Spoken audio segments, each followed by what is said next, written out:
What the hell do you mean you can't go to Nina's? She looked shocked at my sarcastic reply. Ross, I already have a commitment.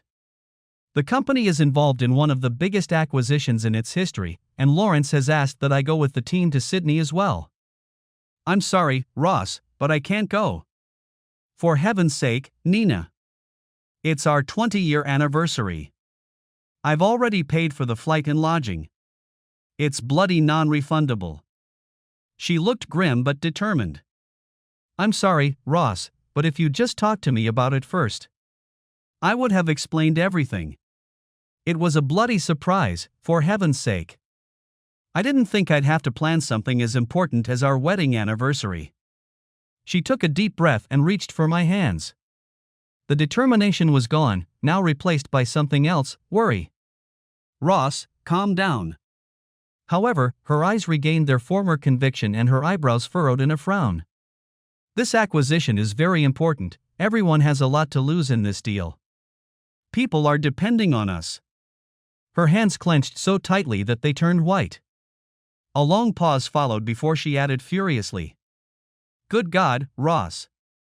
How many times have I told you we need to communicate better over things like this? That's $10,000, Nina. We're not talking chicken feed.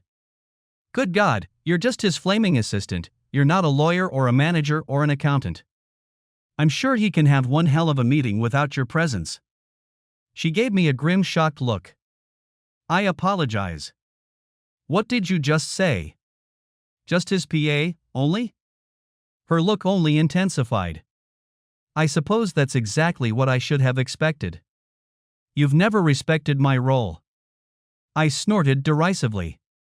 Nina, I've allowed myself that sort of thing in the past, but not this time. I'm not going to throw away 10 grand because your boss needs you to tie the laces of his damn shoes. He's a grown man, and I'm sure he can find someone in the company to make coffee and run the copier. She shook her head venomously. I can't believe you said that. Her piercing angry stare cut like a knife. I think you can sleep in the guest room tonight. She might have been pissed, but I was furious. Fuck, I will. I didn't do anything wrong. I'm sleeping in my own bed. If you don't like it, you can sleep on the goddamn couch. As I turned to leave, she must have realized how angry I was and called out to me in a softer, calming voice. Ross, please calm down. This has gotten completely out of hand. I'll talk to Lawrence, explain the situation to him and see what we can do. That stopped me in my tracks. I had to shake my head to clear my thoughts.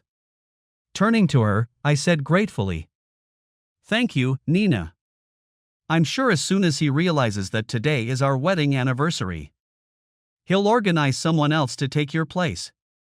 Her expression darkened at my words. It was as if I had slapped her face. Come on, Nina. I know you have an important job, and Lawrence thinks very highly of you, but you're not irreplaceable. We may have slept in the same bed, but there was no intimacy, not even a hug. She hugged the edge of her bed and I hugged hers. The next morning the cold was still somewhere around -10. Nina was up early, as usual, and was hurriedly preparing school lunches for the children, who were already eating breakfast at the table when I came in. All three of them glanced over warmly. Hi, Dad. At least they were talking to me. What do you have coming up today? I asked. Allison replied. Nasty math test. I grinned and shook my head in surprise. She was an honors student and ranked in the top 10 nationwide. Neil said. We have auditions for the orchestra. Lionel added. Debate. All three were honors students. No wonder. They had all inherited their mother's work ethic. They were going to be like her, workaholics. I guess that's not so bad. When they were younger, she certainly put effort into it. She spent hours teaching them the basics, reading, and English. She tutored them every night, making sure their homework was done perfectly. Add to that the small amount we paid for the extra training, and I realized it was going to pay off. Nina interrupted my thoughts. Ross, could you take the kids to school this morning, please? I have an early meeting. I could have, but her performance yesterday still hurt. No, unfortunately I have an early meeting with the project team in Ringwald. Checking my watch, I added. Damn, I'm already late. Sorry, honey, it's going to be you today. The look of utter disbelief on her face was a beautiful sight. I usually went to school. I liked spending time with the kids. And today there was a little fight. Yeah, I know it's a small thing, but fuck it. She pissed me off. As I drove away from the house and headed for Ringwald's, I thought back to our conversation, if you could call it that, the night before. God, it was like she thought they couldn't do anything without her. She might have been an assistant to the CEO, but she was hardly indispensable to the meeting. Still, I had only myself to blame. I knew what she was like when I married her. She had always been a workaholic. I remembered the night she received her 25-year service award. She was highly respected in the company hierarchy. Hell, her award was worth $5,000. Not many people work for the same company for 25 years at a time, but Nina had been Lawrence's assistant all that time. She never left the office. She was well paid. I don't know many assistants who get $100,000 in salary, plus stock and stock options. The team arrived on site and I got busy organizing them. They didn't need me hanging around doing nothing. I had a couple other projects that needed attention, so I got back in my pickup truck and set out to solve their problems. Driving towards Panmure, I made up my mind. If Nina doesn't want to deal with Lawrence, then maybe it's time for me to do it myself. I stopped, picked up my cell phone and dialed his number. Hey, Ross. Good to hear from you. What can I do for you? Lawrence, next week is Nina and I's 20th wedding anniversary, and I bought tickets to Fiji for a 10-day vacation. It was a surprise for Nina. She told me last night that she couldn't go because she had to go to some meeting you had scheduled in Sydney. There was a short pause, always the damn pause. I got the feeling he was choosing his words. Oh, God. I'm sorry, Ross, but yes, we have a rather important meeting in Sydney. I was hoping Nina would be able to attend it. Listen, buddy, without going into too much detail. The tickets cost me $10,000. It's our bloody 20-year wedding anniversary, for Christ's sake. Surely you can find someone to cover it for one meeting? His voice went up an octave. He clearly didn't like being questioned by the likes of me. Ross, this may not seem important to you, but it's very important to the company. This isn't just one meeting. This is several meetings spread out over several days.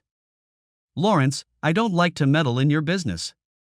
I know she holds an important position, but come on, buddy. She's your assistant, not your lawyer. Show a little compassion. I wanted to make this special for us. Yeah, I understand, Ross. He took a deep breath, though I caught his displeasure at being pressed. I'll do what I can to help. Leave it to me. With those words, he walked away, and I was left holding the beeping phone. Charming. I muttered to myself as I pulled back out into the morning traffic. I've always had a good relationship with Lawrence. We weren't buddies or anything, but he was a very generous employer to Nina. He gave our kids birthday and Christmas presents every year, even attended their birthday parties. He pulled strings to get the kids into the best schools. Even though we lived outside the neighborhood. He was more like a family member than a boss, and I usually agreed when Nina's work schedule conflicted with my needs. In years past, it hadn't been such a big problem, but in the last 2 years, Nina had to travel at least once a week, and she was usually gone for 2 nights. The trip to Fiji wasn't just something special for our anniversary. I wanted it to be an opportunity for us to reconnect. To spend quality time alone together. I felt like we needed it more than ever. For the past 6 months, we had grown distant from each other. She was still a wonderfully loving and caring wife, but something was missing. Now that we were in our 40s, I figured it was just habit, but after thinking about it, I decided it was more than that. It was more than that. We needed that damn vacation. My own company was also going through a period of growth. Yes, it wasn't big, just a small carpentry and construction business. But it now employed 16 people, and if the current projects went well, I would hire more. I got home late that night. Dinner was already on the table, and the children were talking excitedly about their day. They all greeted me warmly, and I joined in their conversation. Nina, on the other hand, was very icy. She didn't even acknowledge my presence. If the house had been cold in the morning, it was now 10 degrees colder, and her gaze was unwavering.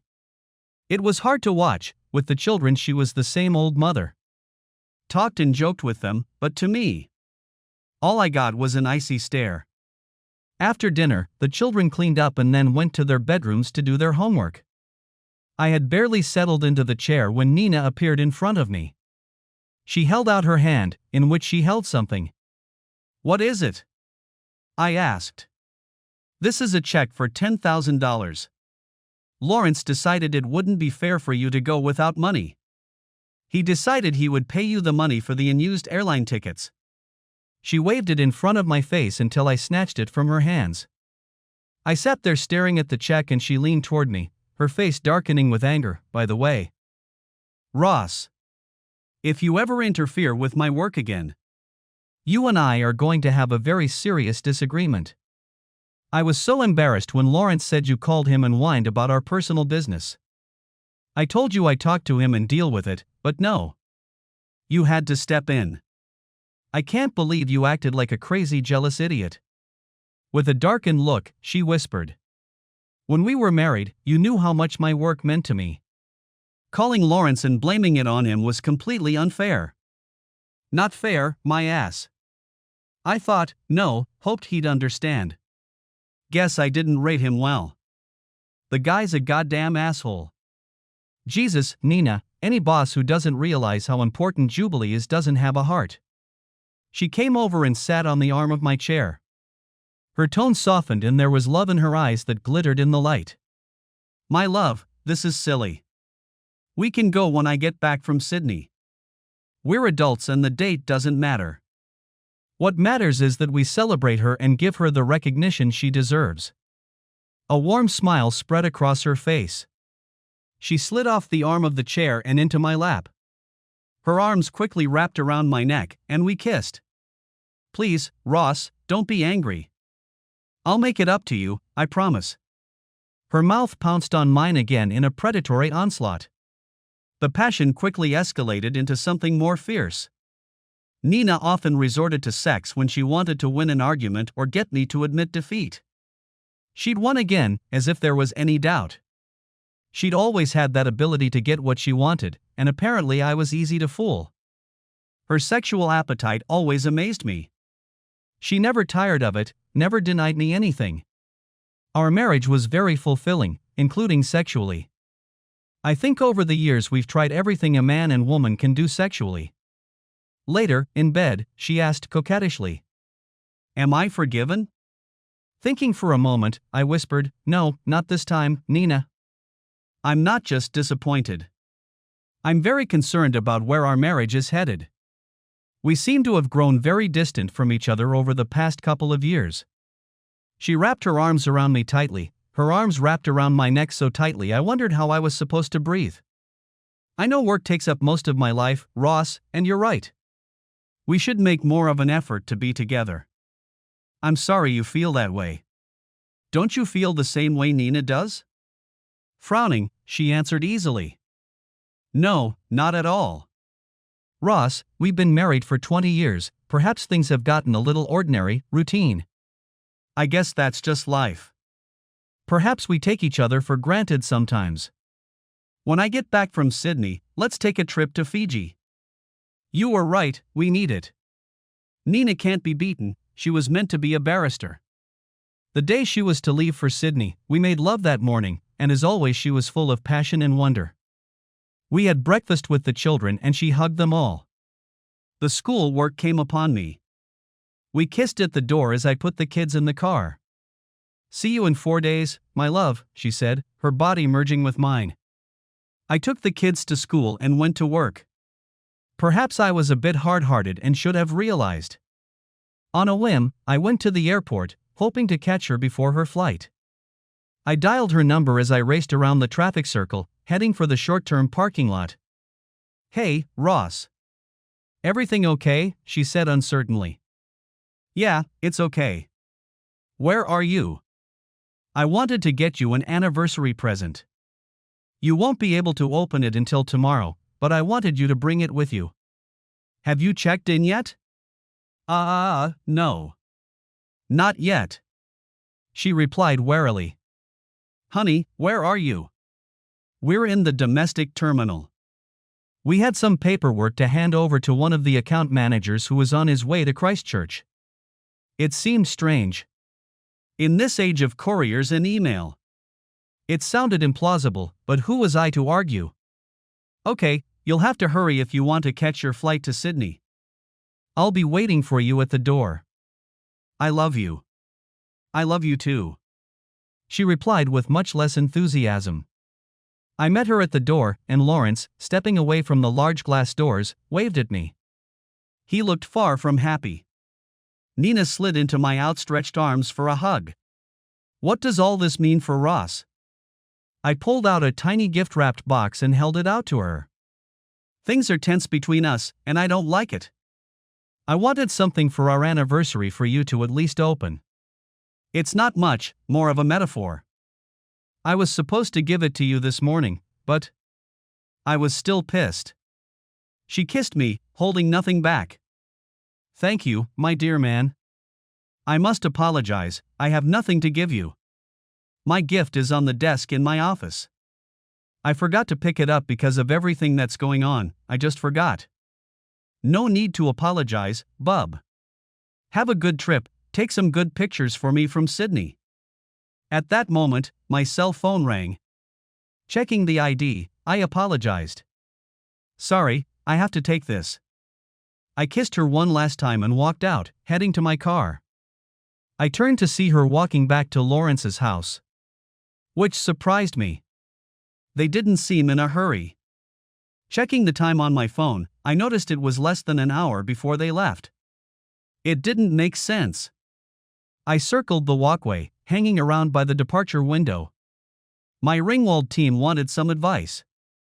As we chatted, I peered through the huge glass doors of the terminal. Lawrence and Nina were just entering the cafeteria in the inner terminal, near the departure gate. What the hell was going on? She'd said for sure that their flight to Sydney left at 10. Confused, I walked back to the terminal and grabbed a coffee at one of the bars, staying out of sight. The domestic and international terminals are located almost 2 kilometers apart in Auckland. They are completely separate buildings. I checked my phone, it was almost 10 o'clock. Checking the domestic departure board, I found that the only local flight was a regional flight to Coromandel. The intercom announced the final boarding calls for the Coromandel flight. Lawrence and Nina quickly finished their lattes and walked briskly toward Gate 9. Without noticing them, I watched them walk out onto the tarmac and board the plane with the other 8 passengers. After he flew off, I walked back to my pickup, scratching my head. What in God's name was going on? There was no flight to Sydney, she'd lied to me. The whole fucking story was a lie. All my thoughts didn't make sense. Why would she lie to me? Work was a waste of time.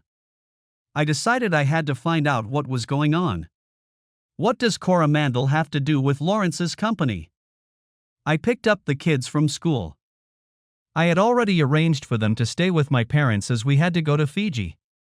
Luckily, they agreed to take them in. Dad did look a little puzzled when I dropped them off, but he didn't complain. They loved the kids and took every opportunity to spend time with them. I grabbed a couple changes of clothes and set off for Coromandel. It would take 4 hours, but I'd make it before dark. Coromandel was a small town, a tourist destination. I was really worried, how the hell was I going to find them? Knowing Lawrence, he wouldn't stay anywhere less than 4 stars, so that narrowed it down. As I drove along the Thames coast, inspiration struck me. I knew that Nina takes her iPad with her everywhere, especially when traveling. When I brought it to her, I installed the Find It AP program.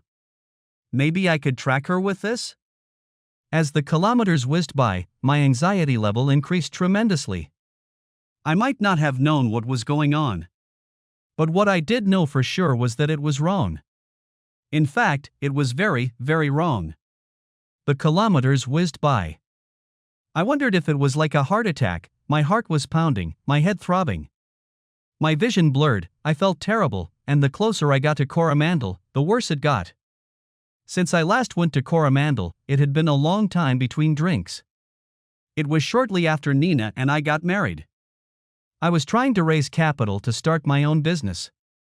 Lawrence had arranged a contract for me to build a vacation home for a friend of his, right in town. Yeah, what a job that was. My very first project. But it worked. The money I made from that construction allowed me to start my own construction business. I earned such a good reputation in that place that I built a few more houses there. The drive through Coromandel brought back pleasant memories, but it didn't help me find Nina. I found a coffee shop and took my afternoon tea with me. I Googled how to use the Find Device AP function. Following the instructions, I suddenly got a splash. It gave me the coordinates. Jumping in my car, I tore off the curb like an angry shearer's dog. I followed the surges and flashing dots on my phone. As the outbreak approached, my excitement shifted to the extreme. I stopped in front of the house I had built 18 years ago. It was a large lot of about an acre and a half, with a huge lawn and many gardens. The house stood far from the road and was surrounded by other similar houses. I parked 100 meters from the road. As I walked past the gate, I noticed a guy mowing lawns and trimming hedges. There was no activity in the house, so I went over to talk to him. As I approached, he looked up and I held out my hand for a shake. "Hey, buddy." He turned off the trimmer and shook my hand. "What can I do for you, brother? I was just wondering who owns this place." He looked around. "Some guy named Lawrence Davis. But he doesn't live here. It's just a vacation spot. He and his wife are here now." Wife. Those words took my breath away. I thanked him and wandered back to the car. Sitting there, my thoughts raced a million miles an hour. What the hell? Why did he tell people that Nina was his wife? For a second I wondered if they had met Carolyn's wife here. The estate overlooked the beach, maybe that would be one way to look at it. Lauren. C.E. Davis. You say he's here with his wife? Yeah, buddy, I think they're on the deck facing the sea.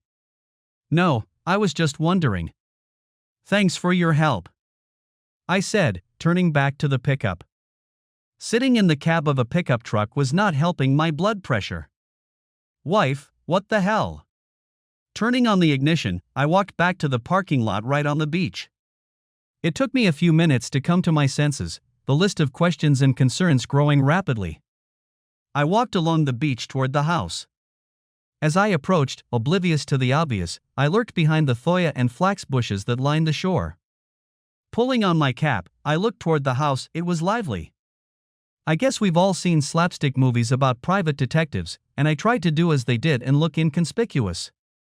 I found a spot behind the flax bushes and sat down. Lawrence and Nina seemed to be the only ones there. She leaned back in her chair, wearing only a tight sundress. Lawrence walked over to her and handed her what looked like a cocktail, leaned in, and they exchanged a more than friendly kiss. He leaned back in the chair next to her, remaining in just his shorts. What the hell? Extreme didn't measure up to my excitement anymore, if my heart was pounding even harder. It was ready to jump out of my chest. I wanted to just burst in there and smash his fucking head to smithereens. I had to fight those emotions, hold them tightly inside me. There's no beating this. If I didn't kill him, all that would happen was jail time for me. I wasn't gonna go to jail for him. And I wasn't going to go to jail for her either. I lay there, basking in the late afternoon sun, and tried to summarize. How long had their affair lasted? She'd been working for him since we'd met. Had she really been sleeping with him the whole time? When I thought about it, the answer itself caught my eye. Of course she had. What an ignorant idiot I was. All this time, everything we've been through. It was all a lie. Our whole marriage was a sham. She was fucking him the whole time. Soaking up the last rays of sunlight, I began to formulate a plan. I wanted revenge on that asshole. I wanted to make him pay. The only thing I could think of was to publicly shame him and hope his wife Carolyn had a prenup. The company was owned by her father, and when she and Lawrence married, he took over as CEO. After her father died, all the shares went to Carolyn, and Lawrence, I believe, had his shares as well. I wondered what she would do if she found out. All I could do was gather as much evidence as I could and give it to her. And then hope she'd fuck him over. It was the end for me and Nina. I wasn't going to put up with it. Jesus fucking Christ, it was the ultimate betrayal. She gave up my trip to Fiji for this. As much as I wanted to destroy our family, I wasn't going to live like that. I watched from the dunes as they cooked dinner together in the outdoor kitchen. It was like watching lovers. They kissed, hugged, laughed. It was becoming more and more obvious that this was a long-term relationship. I videotaped as many incriminating things as I could and then walked back to my car. I needed a drink and something to eat. As I sat alone in a small pub with a beer and a steak, my phone rang. I checked the number, it was Nina. "Hello, my darling.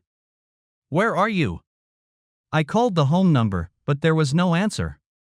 She said it in her warm, loving, caring voice. "Just went out for a snack." I replied, trying to keep my voice steady. "Where are the children?" She asked, curiosity clearly audible in her voice. "They're at Mom and Dad's. I'd already arranged for them to stay while you and I went to Fiji. I thought, fuck it. They're perfectly welcome to stay with us. And I'm going to go pee with some of the guys from work." "What do you mean go out with the boys?" "You better behave yourself, Ross." "Don't lecture me, Nina. You decided to go on some lame business trip with Lawrence instead of vacationing with me. As far as I'm concerned, you can fuck off. I might just get lucky tonight." A long pause followed before she answered. "God, you're still mad about that. We can still go to Fiji if it means that much to you." "I don't think so, Nina. It wouldn't be the same. Besides, how is Lawrence going to get along without you for 10 fucking days?" I couldn't hide my anger, it seeped venomously from every syllable. "Don't be like that, Ross. The sullenness doesn't suit you. Maybe if Fiji doesn't interest you anymore, we could try going somewhere else." "I'm sorry, I have to go, Nina. My dinner has already arrived and the boys are waiting. Goodbye." "What? I didn't even get an I love you. What's going on with you today?" I just disconnected the call and tried to focus on the food. What a bitch, there was no discernible difference in her tone, no guilty hesitation. No obvious shame. She sounded the same as she had during all the other calls. He was right there, right next to her. Right fucking next to her, and she was so fucking calm. A well-executed con man. I called my parents to see if everything was okay. For some strange reason, I needed to hear the children's voices. It was about 10 o'clock that night. When I got back to the house. Taking advantage of the beach access again, I crept up to the house. God, the bile in my stomach was churning furiously. I'd never suffered from reflux, but today the choking burning acid was all I could taste. It filled my mouth with a disgust and hatred I'd never experienced before. I crept up to the large glass doors and peered in anxiously, like some kind of pervert. They were sitting in the living room, cuddled together, drinking wine, soft music coming through the open windows. It was the moment I hated. I didn't want to look at them. It was painful and uncomfortable, but I needed it if I was going to fuck him. Picking up my phone, I started filming. Nina pressed herself against Lawrence, tucking her legs under her, his hand resting on her shoulder. His hands played with her braless breasts through the flimsy fabric. He kissed her then, and that kiss quickly turned hot and passionate. He pulled himself together. Standing up, he took her hand and lifted her off the couch. "I think we should move this to the bedroom, don't you?" She giggled, purring sexily. "Yeah, I think that's a terrific idea." I turned my phone off and stepped behind the bushes, figuring they'd probably close up before lights out. What a laugh, they were in such a hurry they didn't even bother. I crept along the walls of the house until I reached the master bedroom. Luckily for me, they'd left the lights on, the curtains open, and the windows open to let the cool night air in. God, they were already doing it when I lifted my head to look out the window. The wet, liquid sounds of two bodies colliding in lustful desire filled my ears. They lay naked on the bed. His naked torso pounded her mercilessly. Her arms and legs wrapped around him like a blanket and their mouths feasted on each other. Nina couldn't help but gasp in ecstasy. It wasn't something she was forced to do. As their lust grew, her nails rubbed his shoulders and back. I took as many pictures as I could because the placement of the windows made their faces clear and unique. God, I knew what it felt like. Her body, writhing and shuddering at the moment of climax. My body shook with anger and a sense of utter betrayal. I slipped away. What a fucking nightmare. Back in my pickup, I pounded my fists on the steering wheel again and again. The pain meant nothing, it reminded me that this wasn't a dream. I started listing things that were important to me and how I was going to use that information to protect them. The first item was the kids. They were the jewel in our crown and I needed to make sure we had some form of joint custody.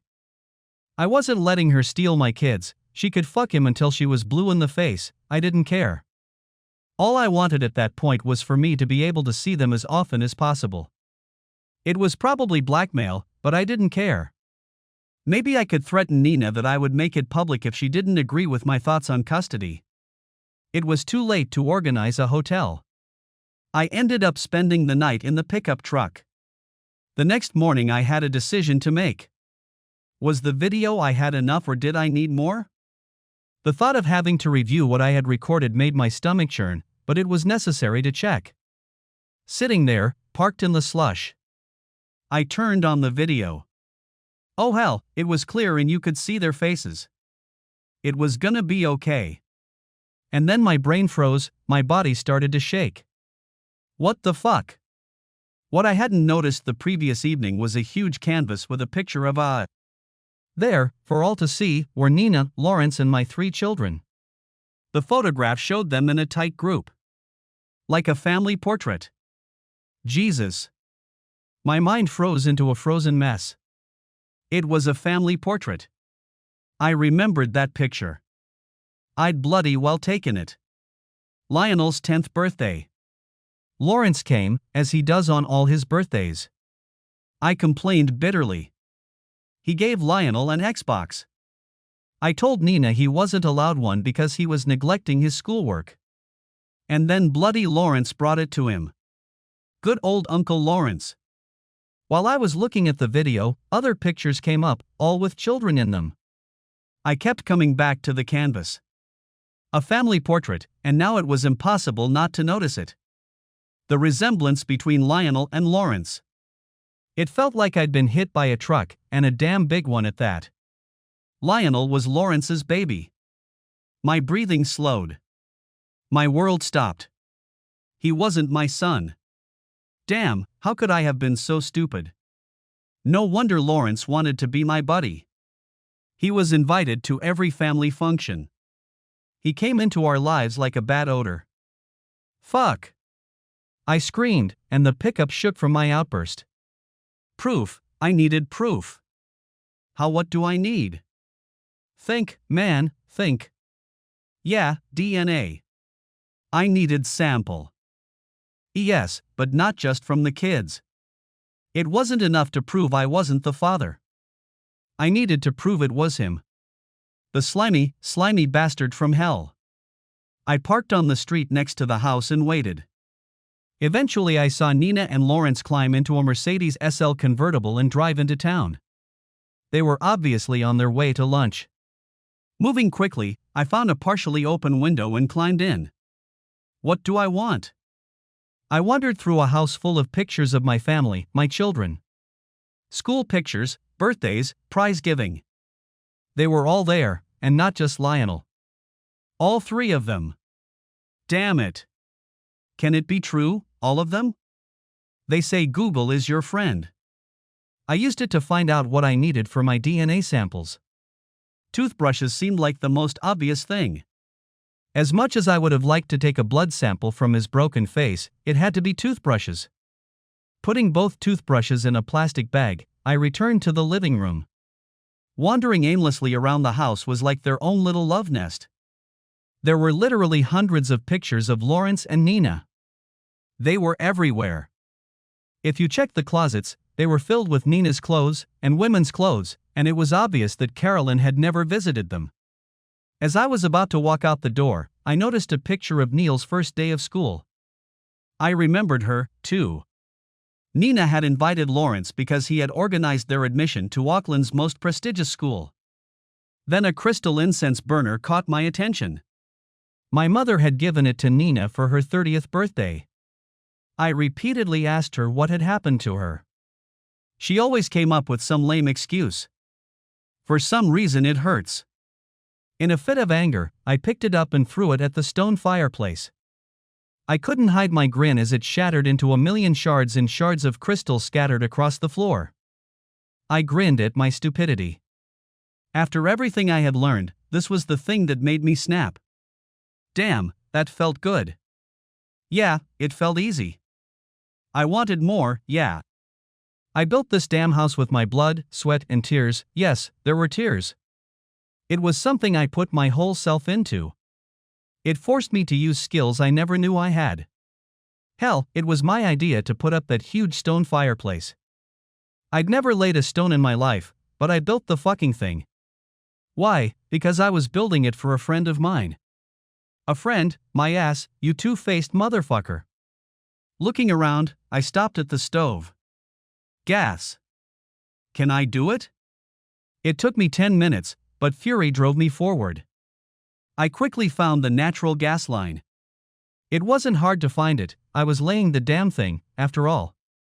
I loosened the fitting on the back of the oven, just a little bit, not enough to be noticeable, but only until I heard that ringing hiss. That sound heralded the room filling with gas. I pressed the ignition button on the element, and it burst into flames. Then I panicked. God knows how long it would take to reach the LEL level. I rushed outside, slamming the door behind me. Christ, I didn't even know if it would even work. I was sitting in my pickup truck driving south. As I approached the giveaway sign at the bend in the highway, I heard it. The boom was so loud you could feel it, the explosion split my ears, the ground shook like an earthquake. I looked down at the house and saw smoke rising like a dark cloud. There was debris floating in the air. I should have been happy, joyful. No, I felt empty and angry at myself for being such a jerk. No sooner had I driven a couple of kilometers down the highway than I heard a siren wail. The drive home was excruciating. My mind was a mess, and I couldn't hold back the tears. Were any of the children mine? Had that vile bastard stolen my whole family, my whole life? By the time I arrived at my parents' house to pick up the kids, my anger was boiling over. I felt like a volcano waiting to erupt. I forced myself to stay calm, to see myself. When we got home, I searched their bedrooms for brushes and combs to collect their samples. It was so hard, it wasn't their fault, they didn't know. Anger was my enemy, and I tried my best to keep it under control. I yelled at them a few times and then apologized for an hour trying to make things right. Eventually I decided we needed to get out of the house to keep our sanity. When I suggested we go to a movie, they all jumped at the opportunity. All the way home we laughed and joked about the movie. We stopped for ice cream. Yes, we had such an incredible relationship. But they might not even be mine. This, of course, translated into negative energy. What am I supposed to do if they're not mine? It only took one day. My phone buzzed. Yes, Nina. Honey, there have been some problems with the merger. We're going to have to stay a few more days. Yeah, whatever, I said sourly. Ross, stop it, love.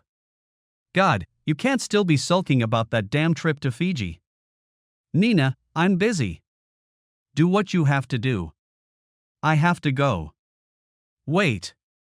She said it before I could interrupt her. You heard, Lawrence's house in Coromandel burned to the ground. There was a leak on the gas stove and it literally exploded. Good God, it was on the news and everything. I didn't know he had one? I know I built one for his buddy, but I didn't know he had one. Oh, how sad. Never mind. I grinned. I couldn't help myself, I had to ask. What, did it make the news in Sydney? It took her a few moments to answer. She suddenly realized. I didn't know the house belonged to him. No, silly, she said carefully. He bought this house some time ago. Anyway, the police were called. There were questions about whether it was arson. Boo fucking who? Fuck him, looks like karma to me. Ross, don't be so horrible. Lawrence loved this house. He said he was going to have you remodel it. Fuck, I will. Tell him to do it himself. Good God, where is all this anger coming from? She said in a shocked voice. Lawrence is your friend, as you know. Tell him this. He didn't have the decency to let us spend our wedding anniversary together. If he expected sympathy from me, it burned down with his fucking house. There was a pause, and maybe I couldn't see her face, but I felt fear. Ross, I've never harbored such anger before. Yeah, that trip meant a lot to me, and you fucked me up to be with him. So fuck you both. Goodbye, Nina. God, that feels good. Just the verbal expression of my anger diffused the dark cloud a little. 4 days later, I got a call from Nina. Hello, dear man. I was wondering if you would like to come to the airport and meet me? Her voice sounded happy and cheerful, filled with brightness. No, I have a lot to do. I'm too busy. Let the wonderful Lawrence drive you. Ross, darling. Lawrence was hoping you could pick us both up. He wanted to talk to you about rebuilding his house in Coromandel. To hell with Lawrence. Let the bastard rot in hell for all I care. I immediately disconnected the call. Shit. I growled, attracting stunned looks from the team. Foul language was usually out of character for me. I promised myself I'd try to keep things civil between her and myself until I had proof in my hands. I wanted to be able to wave the DNA in front of her nose. I was already realizing how hard it was going to be to play dumb and try to make it through 2 weeks. I got home late that night. It had been a really shitty day. Stay calm. I muttered to myself as I swung the door open. Nina smiled warmly and rushed over for a hug and kiss. Under normal circumstances, her first nights home were always full of passion and urgent hungry sex. As she approached, I reached out and put my hands on her shoulders. Not today, Nina. She looked at me angrily. You're still sulking about the Fiji trip. Good God, Ross. We can go some other time. It's no big deal. I hummed rudely. You're right, it's not. Her eyes stayed fixed on mine, her questioning gaze darkening. The children shared our greeting with their own. Allison kissed me especially hard. After the kids and I hugged, they went back to their business and I hissed angrily. I need a shower. Would you like some company? She said seductively. Her voice was nothing more than a soft purr. I could wash your back, sexy man. No, I'm fine. I snarled, pushing past her and knocking her off balance. I couldn't control the rage. It was infecting everything around me. There was no way I could survive dinner with all of them. I wasn't that good of an actor. I spit on my shower, pulled on my gym uniform, and went outside. I'm going for a run, I announced, seeing that they were all sitting at the dinner table. Ross, it's dinner time. Food's already been served. Nina muttered. Confusion and anxiety colored her hesitant words. I'll eat later. I need a run. I was out the door and gone before she could say anything else. God, it had been over a year since I'd last run. 2 kilometers down the road and my muscles were already complaining. I continued on my way, and it took a while longer until I felt the relief of a second breath. Luckily, the kids were in bed. Perhaps it would be easier to contain my anger if it was just Nina and me. When she saw me enter, she jumped up and rushed toward me. She leaned forward and pressed her face into mine. I don't know what the hell is going on with you, mister, but you better talk, right now. When were you going to tell me, Nina? Or were you going to keep it a secret forever? She recoiled, staggered backward. The detachment was gone from her voice. What are you talking about? What exactly are you talking about? That you've been sleeping with Lawrence since before we even met. That you just got back from a lousy fucking trip with your scumbag lover. Her hand came up to cover her face and her eyes bulged in utter shock. Yeah, I know all about your fucking affair. What about the kids, Nina? When were you going to tell me they weren't mine? You were going to tell me? I yelled out enough for the kids to run over to see what was going on. As soon as I spotted them, I growled. Go back to your rooms and stay there. Ross. I leaned in close to her, my sweaty forehead only a few centimeters from her face. You were going to tell me. Well, were you going to? It wasn't anger, not rage, but hatred, and I couldn't contain it. She brushed away a small tear that had gathered in the corner of her eye. Yes, of course we were going to tell you, but later, when the children are old enough to understand. How did you know? I grinned cynically. It's hard to get an international flight out of the domestic terminal, huh? She took a deep breath. I see, you've been spying on us. No, not really. I was pissed off. I must have paid more attention to him than usual. I shook my head in utter disbelief. Jesus, you played me for a fool. A completely stupid fool. Why, Nina? Why the hell did you do that? Our whole life together has been a fucking lie. She blushed at my attack. No, Ross, it wasn't a lie. I really do love you. And I always have. You're a wonderful, kind, loving soul. I've fallen in love with you. But you loved him more, yes. Why didn't you just marry him? We couldn't get married. She sighed sadly, lowering her eyes. She and Carolyn have a prenup. Lawrence would have lost everything.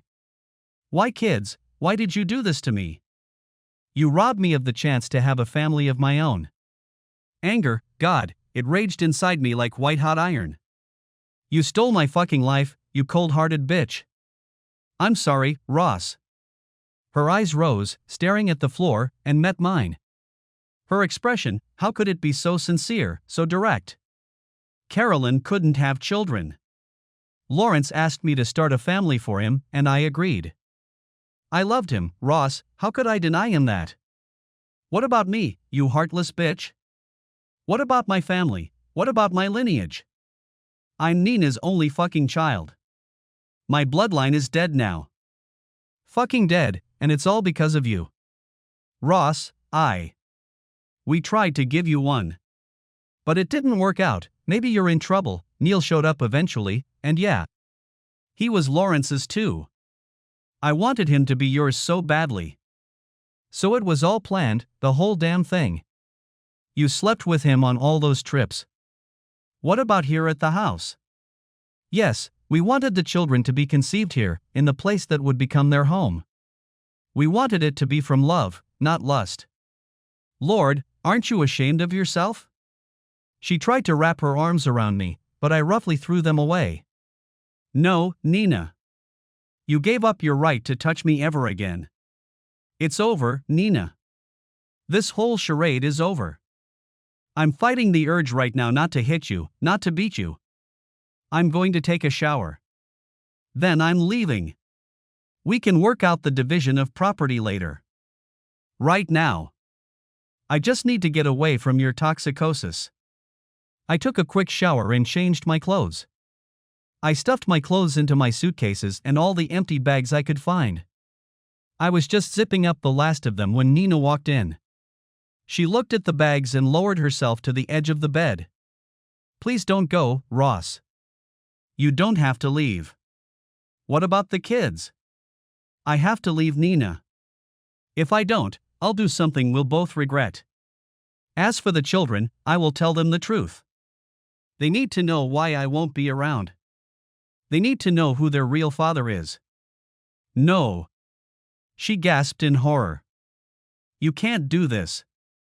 You're their father. You'll always be their father. Bullshit. You said yourself you'd tell them when they were older. What the fuck was I supposed to do? Just hang around until you didn't need me anymore. And then you were going to ride off into the sunset with Lawrence, weren't you? No, it wasn't like that. We were only going to tell the children because they would obviously inherit everything. Lawrence had hoped Lionel would learn the business and then change it. Yeah, good move. Keep it in the family. Ross, it doesn't have to be like this. We had a happy and successful marriage. We have a wonderful family. Why ruin it? Oh, my God. You've lost your mind. You've really gone off the rails. Ross, please don't do anything rash. We can work things out. You don't have to move. We'll find a way to work things out. Desperation oozed out of her. As if we could. If you think I'll ever sleep in this bed again, in this house, you're wrong. We can find another bed. God, it doesn't have to be awful. She tried to move closer, her voice taking on that soft, purring, seductive tone she used when she wanted something from me. Ross, I was looking forward to making love tonight. It's always nice to come home to you after I've been away. Please, my love. Come to bed, make love to me. Bring me back to you, make me yours. See? Good God. Couldn't we at least try to maintain decorum? There's no need for all this hostility and vulgarity. Oh, boo-hoo. You don't like the truth. Yeah, it hurts. Wait till the whole world finds out what a cheating whore you really are. She jumped off the bed and tried to punch me in the face. How dare you talk to me like that? I grabbed her arm and twisted her around. Yeah, the truth eventually gets to you, and it's bloody unpleasant, isn't it?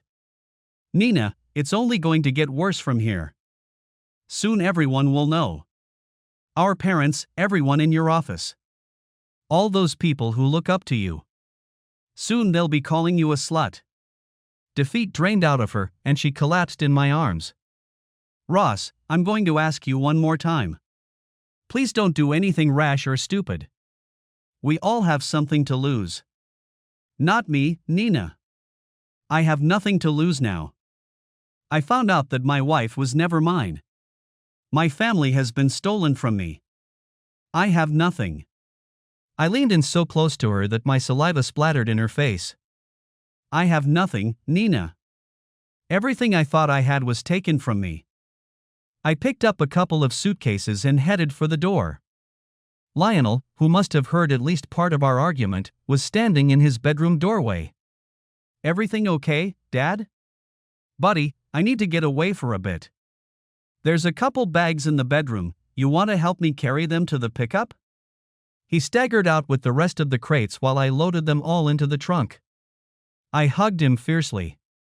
I love you, buddy. Don't ever forget that. I'll always be your dad. You're scaring me, Daddy. What's going on? He said through his tears. Lionel, go inside, honey. Your father has a project that needs his attention at the moment. He'll be back soon. Nina called from the front door. When Lionel turned to me, he looked confused. He had questions. Lionel, get in the house this minute, shouted Nina. You'll always be my daddy. He said it through sobs. Obviously, he had heard enough. I watched him throw off his mother's arms as she tried to hug him. I crashed that night. The stress had taken its toll. I felt exhausted. The sleepless nights got even longer, and I hit a wall. The next day at work was busy again. I blocked Nina's number because she was driving me crazy. Call after call. Lawrence tried too, and I blocked his number too. It was lunchtime when Nina and Lawrence came to my work site. Lawrence, the cheeky bastard, came up to me with his hand outstretched for a handshake. Good morning, Ross. Could we find somewhere quiet to talk?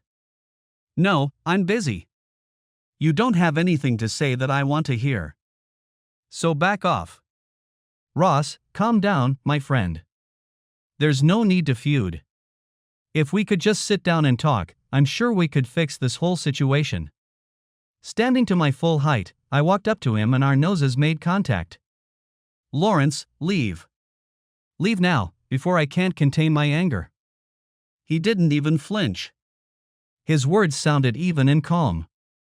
What are your plans, Ross? I need to know what you intend to do with the information you think you have. After all, your accusations are nothing more than accusations. It will be your word against mine. No, Lawrence. I have all the evidence I need. I have the DNA report, video and photographic evidence. You asked what my plans are. First of all, I am going to send all the evidence I have to Carolyn. You remember her. Your wife. Then I'm going to send it to your board of directors, the media, and anyone else who will listen. I'm going to make sure everyone in the country knows what a low and dirty asshole you are. I'm filing for divorce, citing adultery as the reason, and naming you as a co-defendant. He took a deep breath and tried to speak in a commanding tone. That's not going to happen, Ross. You're a reasonable man. A good man and have been a great father. You don't want to destroy your children, ruin your family. Let's talk about the money. I'm sure we can come to an agreement that will suit us all. Hell no, asshole. You're going down, and I don't care who you take with you. Don't forget. I don't have a family. I have a dirty whore as a wife. I don't have a family anymore. Don't worry. At least you two can get married and get it all out in the open. Ross, don't do anything rash. Don't push me, you understand. I sensed his concern. His words had lost their conciliatory tone, and now they sounded coldly cautionary. Are you threatening me, asshole? I stepped forward with a snarl, causing him to flinch backward. You're having a 20-year affair with my wife. Fucking me over to raise your fucking kids. You can shove your warning up your shitty ass. Stopping on his feet, he wheezed. It's not a threat, Ross, but a warning. Nina quickly jumped up. Ross, we were hoping you had calmed down a bit. Please, baby, let's go somewhere quiet where we can talk. I don't want a divorce. We've had a wonderful marriage for 20 years. There's no reason why it can't last. Please think logically. Oh yeah, it was so great you couldn't even go on vacation with me. A trip to Fiji, you couldn't pass up the chance to be in the arms of a dipstick for that. Our marriage was a fucking lie, Nina. I was just a convenient COV. For your cheating. They glanced over bashfully, Nina grimacing at my stinging rebuke. What would happen if Carolyn died tomorrow? Angrily I bellowed. I'll tell you what, Nina. You'd be out the door so fast the children wouldn't have time to touch the floor. Our marriage would be a thing of the past. There was nothing more to say. The rest of the team started to look at each other. Nina grimaced and tugged on my arm. Ross, please, we've had 20 wonderful years together. We have a beautiful home, beautiful children who love you very much. All I'm asking for is a chance to talk things over in peace. Nina, we have nothing to discuss. Our marriage is broken. Are you Ross Chadwick? The tall policeman asked. Yes, what can I do for you, Constable?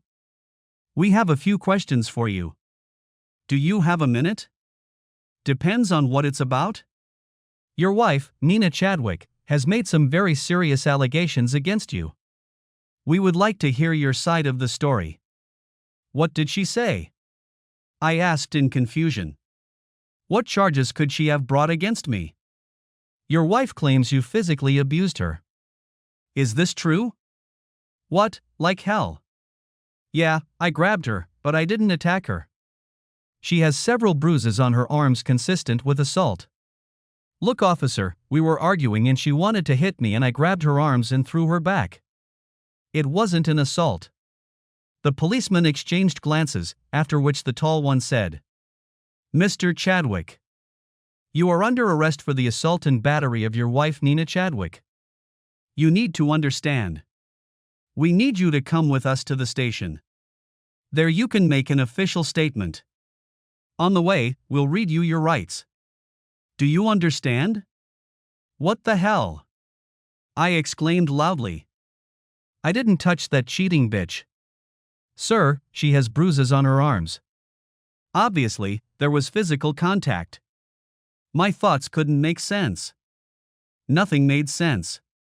At the station, I was processed, fingerprinted, and photographed before I was questioned.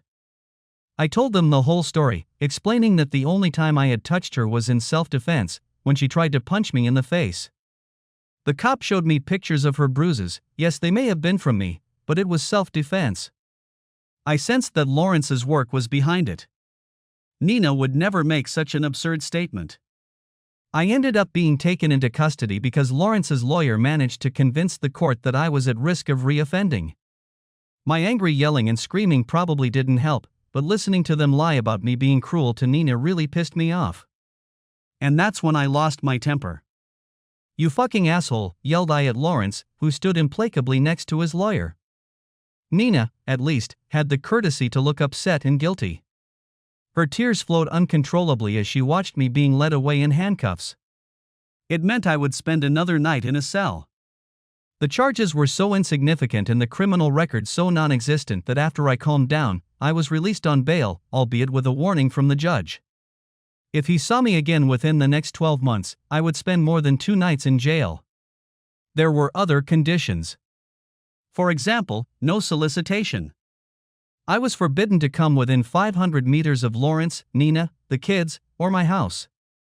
Lawrence and Nina didn't bother me. The only thing that bothered me were the children. They may not have been mine biologically, but in my heart they were still mine. I was there when they were born. I cut their umbilical cords. The whole thing was a nightmare. I thought it was only in the movies.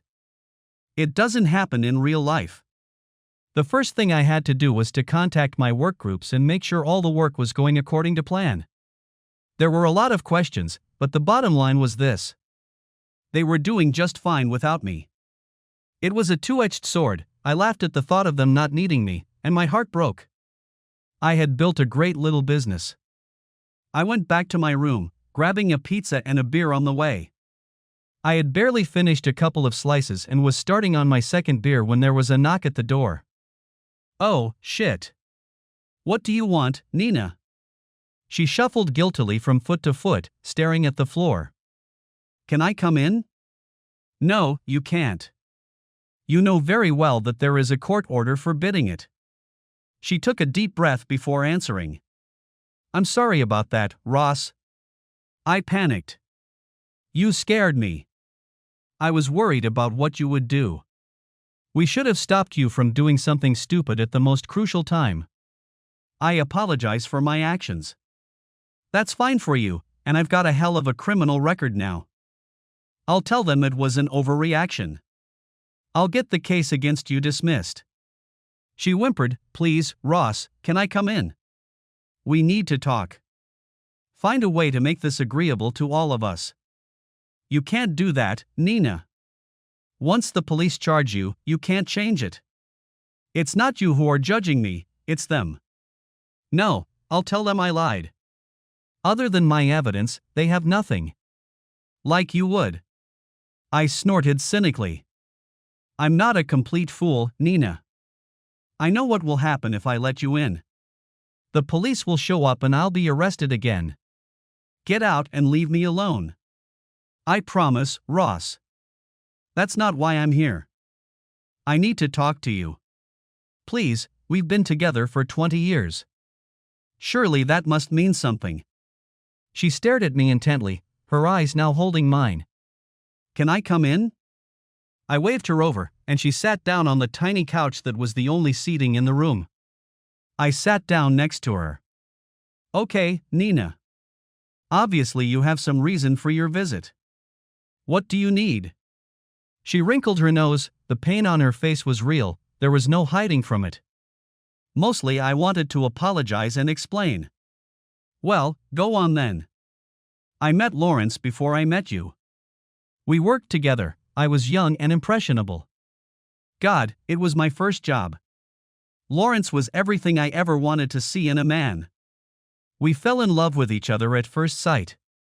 Her eyes filled with tears as she confessed. I've always been more than his PA. As you know, the business and all the assets were owned by Carolyn's father and then passed to her. Lawrence was bound to them by the ties of marriage. Yes, it's all very interesting, Nina, but I don't care. Please, she said pleadingly. Let me explain. I nodded silently as she began again. I was head over heels in love with him. I didn't care that he was married. I would have gladly lived as his mistress for the rest of my life. However, it was getting harder and harder. Carolyn hated that I was traveling with him. And the gossip didn't help. Are you going to cut to the chase, Nina? It was Lawrence who suggested that it would be easier for me if I married. The thought terrified me. I didn't think of another man, and I didn't need one. In my mind, Lawrence was my man. Her eyes filled with tears again, and I fumbled for a tissue. Then she added. His proposal to marry someone coincided with my meeting you. I liked you, Ross. There was an instant connection between us. I know you understand, because you felt it too. I admit, at first it was all part of the plan. But things changed, you were beautiful, and the love you showered me with was contagious. It wasn't long before I loved you as much as I loved Lawrence. My life was perfect, two amazing men, two different lives. Fascinating. I pouted. Just fucking adorable. Yeah, lucky you. What I got from Nina, let me tell you. My life was stolen from me. You committed the worst possible deception. You swindled me out of everything. I know it was a terrible thing to do. But things have changed. When we started living together, I realized I had fallen in love with you. And there's no changing that. I really do love you, Ross, much more than I ever thought I would. You have a great way of showing it to Nina. I know it was an evil act. I can never apologize, but never doubt my love for you. What about the kids? How the hell did this happen? It happened when you were in Coromandel building a house for Lawrence. When you were away, Lawrence and I spent a lot of time together. I wanted to give him something. The best gift is children. Carolyn couldn't have children, and Lawrence wanted them very much. He wanted to leave a legacy of more than just the business. I jumped up from the couch, tugging my hands painfully at my hair, and paced the room. What about me, Nina? What about my legacy? You fucking stole it from me. You robbed me of the chance to leave something behind. My family line ends with me. That's not true, Ross. You have a family that loves you very much. Our marriage has been amazing. You're an amazing father. The kids adore you. No matter what happens in the future, you will always be their father. No, Nina. It's all lies. 20 fucking years I've lived this lie. You gave him 3 kids and I got nothing. No, I tried, Ross. Neil was supposed to be yours. I tried. Lawrence wore condoms, I stayed away from him when I was fertile. I wanted you to have a child of your own. But it just didn't happen. I tried for 6 months to give you a baby. But it just didn't happen. Her shame seemed genuine. Ross, you may have some kind of medical condition. As soon as Lawrence and I went back to making love without condoms, I got pregnant right away. Bloody adorable. God, you're unbelievable. I don't believe a word out of your mouth anymore. For 20 years I put you first. You were the center of my universe. She smiled, covering her heart with her hands. I know that, Ross. I never doubted your love, and I feel the same way. I've supported you through everything. I helped you build your own business. I gave you every dime I earned. I took care of you when you were sick. I never once said anything derogatory or unpleasant about you. No, you just fell in love with another man. Yes, that is my crime. I met 2 wonderful men and loved you both equally. I sat down next to her again, and fatigue took over. I was sick of fighting, of arguing. I was sick of the whole sordid affair. My heart was pounding in my chest. What were your plans for the future, Nina? What were you going to do? She shuddered, her mouth clenched, her eyes closed as she picked up the words. I don't. Lawrence and I had a plan once. We were supposed to get a divorce and move in together. So I was just going to be thrown out with the trash, huh? No, things have changed. I told Lawrence I couldn't do it. I made the mistake of falling in love with you. I told him I couldn't leave. Thankfully, he understood. What a great guy. Grinned I. Yes, he is, and I love him. I pledged to remain his mistress, but I refused to leave you. We sat in silence while I digested her words. Well, I'm taking away your need to decide, Nina. I'm filing for divorce, and it's not going to be pretty. I'm going to destroy that asshole. I want the whole world to know what a nasty prick he is. Please, I'm begging you. Don't destroy everything. The children are too young. They won't understand. It will destroy everything, and for what? 10 minutes of satisfaction. That's all you'll feel, and when it's gone, you'll look back and see that your children despise you for depriving them of their home, and nothing will ever be the same again. What do you propose as an alternative to Nina? Come home, the kids miss you, I miss you. Nothing has to change. I'll only be with Lawrence for a few days every 2 weeks. Think about it, Ross, our life was happy until you found out. Yes, it is, but I can't go back. I can't just let go of the fact that everything was a lie. My wife isn't mine, my children aren't mine, and the house we shared was tainted by your lust for Lawrence. God, Nina, you conceived his children in this house. Nothing will ever be the same. I'm very sad, Ross. We shared so much, we had such a wonderful life together. Yeah, but it's over now. Okay, if you feel that way, could you show a little compassion? Why ruin other people's lives for your own sadistic pleasure? We did wrong, we hurt you, and I will forever regret doing it. It was selfish and hurtful. I have no excuses. What do you want, Nina? Just tell me what you want.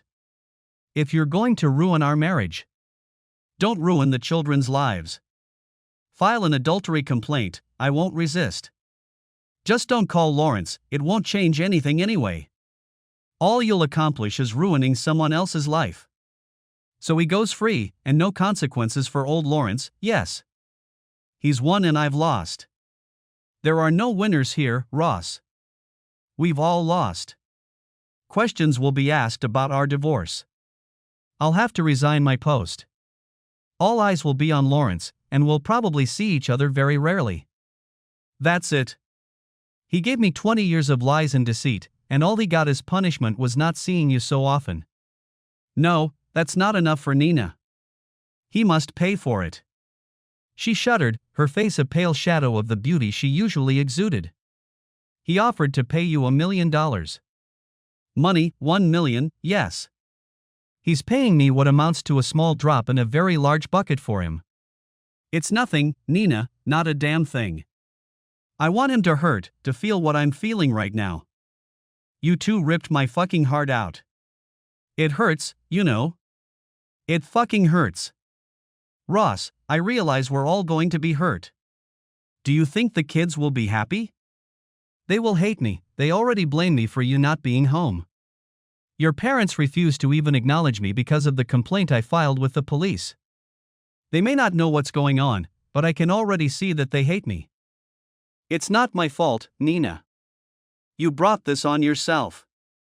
Maybe so, but you keep talking about pain. I share that pain. I've lost my husband, the man who came to mean so much to me is gone.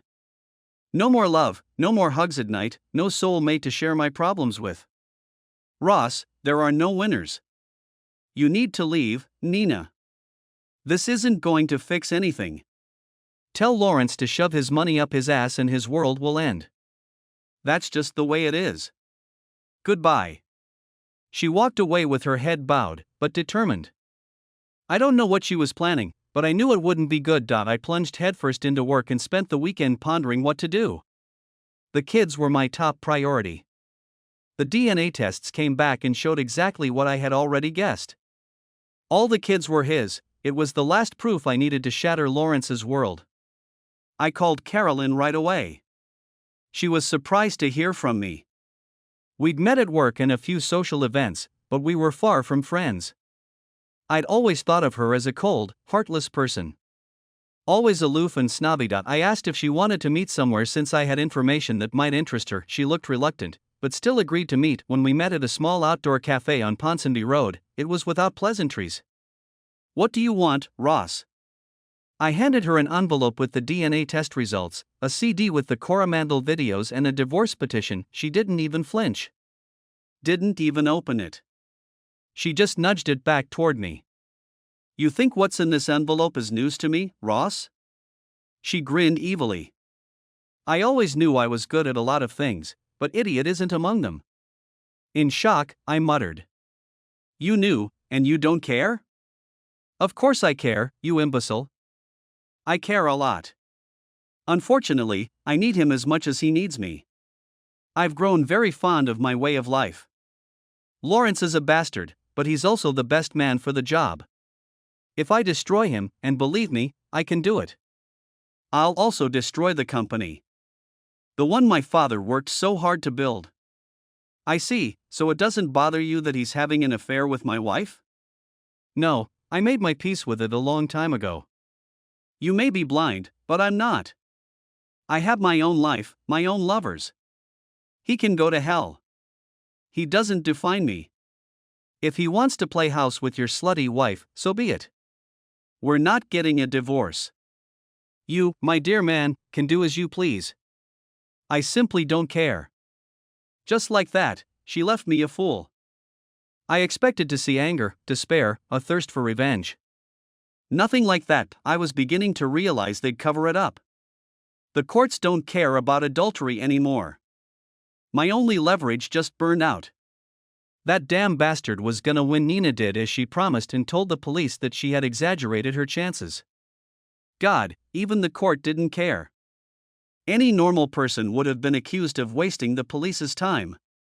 But not Lawrence. They got their way, using the best lawyers in the country, and Nina wasn't even charged. The old adage proved true. Money talks and shit walks. At least my conviction was overturned. I thought it was over. I found a small apartment not far from my office. Only 2 weeks later, a knock on the door distracted me from another takeaway and more beer than I should have had on a weeknight. "Yes, what can I do for you?" I asked the pot-bellied guy standing on the doorstep. "Mr. Chadwick." "Ross Chadwick?" "Yes, it's me. What do you want?" He held out his badge to me and said, "May I come in?" Stepping aside, I waved at him. He sat down at the table, and I said, "Beer?" "Cheers, buddy." "That would be nice." I poured him one and sat down across from him with mine. "Who's this Detective Evans?" "I don't know where to begin. You are currently in the process of divorcing your wife, Nina Chadwick. Is that correct?" "Yes, that's true. The reason for the divorce is that she had a 20-year affair with her boss, Lawrence Davis, and I understand the children are his as well." "How am I doing?" He smiled, taking a big sip of beer. "You're doing fine. But I'm still waiting for the denouement. I'm getting close, Ross. Is it okay if I call you Ross?" "Yes, but I'm getting impatient." "Good, that's where I'm going with this. I understand you were dating Carolyn Davis, and you had some evidence of an affair you wanted to share with her?" "Yeah, but she wasn't interested. She didn't care." "Did you mention kids, Ross?" "I never said this, but the DNA samples were in the envelope." "The one she returned to you unopened?" "Yeah, sure. Listen, why don't we cut to the chase?" "Yes, I'm sorry, Ross. Your wife came to see us 3 days ago. She was distraught and in a terrible state. She brought us some evidence that Lawrence Davis had made an attempt on your life." "What the hell?" I gasped. Yes, that was my reaction as well. Mr. Chadwick has provided us with several audio recordings of Mr. Davis orchestrating your murder. We are familiar with the people he spoke to, and believe me, it was a serious request. Embarrassed, I muttered. She brought those things to you? Yeah, written statements, audio recordings. Even some short videotapes of Davis talking to a biker gang. Apparently his wife knew about the affair, but didn't know about the kids. He got confused and decided it would be easier to kill you. He set down his empty bottle of beer and I brought him another. I definitely needed one. So what happens now? He stared at me, frowning his eyebrows deeply. Nothing at the moment. We're waiting for the money to be exchanged, and then we'll pounce on him. We've been watching him for 24/7. We're keeping video surveillance on him every moment. As soon as he makes a deal, he's going to jail. He was going to kill me over the kids? No, I think it's much deeper than that. From what your wife said, and she has an audio recording, he was getting more and more upset when she told him she was fighting for a divorce. That she still loved you and was going to fight for the marriage. Bullshit. I'm serious, Ross. Like I said, we have a recording of some of the conversations. He's an angry type. He's not used to losing. I've dealt with cases like this before. He's a dangerous guy. By the way, your wife quit her job, and from what she told us, she told him to stay away from her and her family. Bloody hell. I have to say, it's hard to believe. Call it a crime of passion, love. Whatever. His ego wouldn't let you win. After all, for 20 years he had you. I heard your wife say she would fight to keep your marriage intact. Even if it meant she'd never see him again. It hurt him, and I can only guess. He just rolled over. Am I in danger? Yes, at this point I think that's correct. You are also being watched by officers. Right now I wouldn't open your doors after dark. Once we get him, we'll get the motorcycle gang as well. So it'll be over pretty quickly. So I just keep going to work and going about my daily business as if nothing happened? Yes, that's what we'd like. After he left, I had to collapse in my chair. Nina threw him under the bus to save me. Well, the hell with it. Now that was a surprise I never would have guessed. The next week, Lawrence found herself behind bars. It became national news. It's pretty racy. Everything the media loves. Corporate jetliner, crime of passion. Cheating partners, biker gang. Yeah, it was everything. Yeah, it had everything. No wonder. Nina fought the divorce. Family court dragged on for a long time. But Nina never gave up. Late one Saturday night, she came to my apartment. It was already about 9 o'clock when I heard a quiet knock on the door. It made me nervous, even though I knew the gang members and Lawrence were locked up. But the late-night visitors bothered me when I saw her standing there with a completely defeated look on her face. I waved for her to come in. What now, Nina? Haven't you hurt me enough? Ross, I want you back. I know I don't deserve it, but I love you. You mean more to me than anything in the world. I know I've done wrong, and nothing I say or do can take away that pain. But you have to believe me. Us, the kids and me. We want you back. The kids are devastated, Ross. They need their father now more than ever. I try to see them as often as possible. She nodded.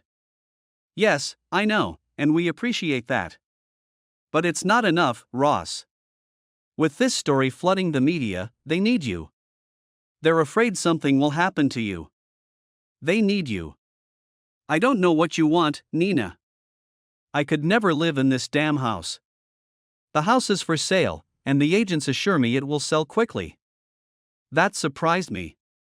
This is more than just Nina's house. Lord, how do I put aside the years of lies? I don't know, Ross. All I know is that I want you back. I'll do anything. I can't do it, Nina. I just can't. We sat there, looking at each other in silence. The mood sank slowly, oppressive feelings overwhelming us both, until she said, "Ross, I love you and I don't care what you say. Our marriage has been a success. We, you and I, have created an amazing family. These kids are yours. Forget the sperm donor. You're their father, and they need you. I'll still be there for them. I'll always be there for them. You're right, they're mine, and I'm not giving that up." She smiled. "Good, I'm glad to hear that. I'm not going to give up, Ross. I'll do everything in my power to make you realize that." "Why did you turn Lawrence in?" "Because I realized as soon as you left. I couldn't live without you. The world without you wasn't a world at all. I know I screwed it up. God knows I kick myself every day. I hate knowing that you're suffering this pain and I caused it." She left that night and we both shed tears. It was hard. We had devoted so many years to each other. Even after everything that had happened, I still missed her.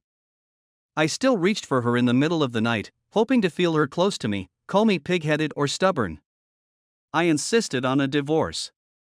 Nina fought me every step of the way. The house was sold and she asked me to help her find a new one. We spent a few days driving around open houses with all the kids in the car. We finally found a house that the kids liked. It was pretty run down, but it had good bones and a huge yard.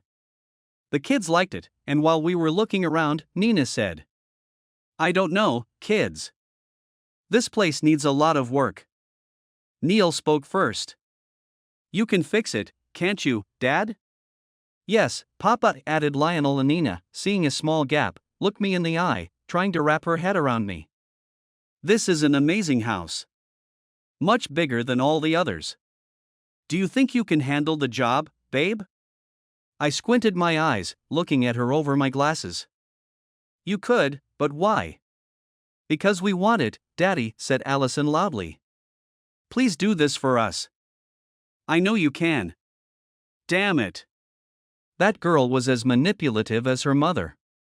She knew it all. The moment she flinched, my resolve melted. So we got together again while I did an extensive list of repairs. Nina, who was working next to me, wasn't hiding anything. She was busting her ass working, cooking, and running after the kids and me. What surprised me was Lionel. He worked beside me every day when he could. He listened, and he had skills. I was stunned not only by his abilities, but also by his determination. The work on the house coincided with my office manager going on maternity leave. Nina heard me on the phone with the employment agency. "I need a job. Money's been tight since I quit. You think I'm going to give you a job? Jesus, Nina. I'm killing myself trying to get rid of you.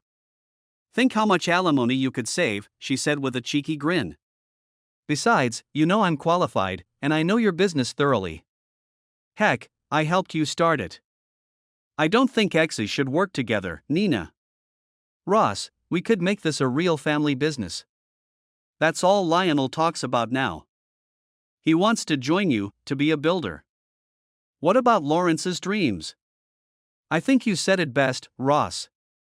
Damn it, Lawrence. Lionel is your son. Nina, she should have been a barrister. She could argue her case in any case. I gave her the job and I never regretted it. She was amazing, she had it all. Well organized, strong when needed. She understood the construction game. She finally melted the ice in my heart. God knows how, but that's it. Forgiveness is possible. Every day I watch my children grow up, talk to them, guide them, take them to sporting events or plays. They mean the world to me, and having Nina by my side. It makes it all the better. Lionel is studying construction and said he'll take over when I'm old and incapacitated. Hell, even Neil has shown interest. Maybe we'll become Chadwick and Sons. Yes, we are still seeing a therapist, and it's been 2 years. Time, it can and will heal wounds if given the opportunity. The end.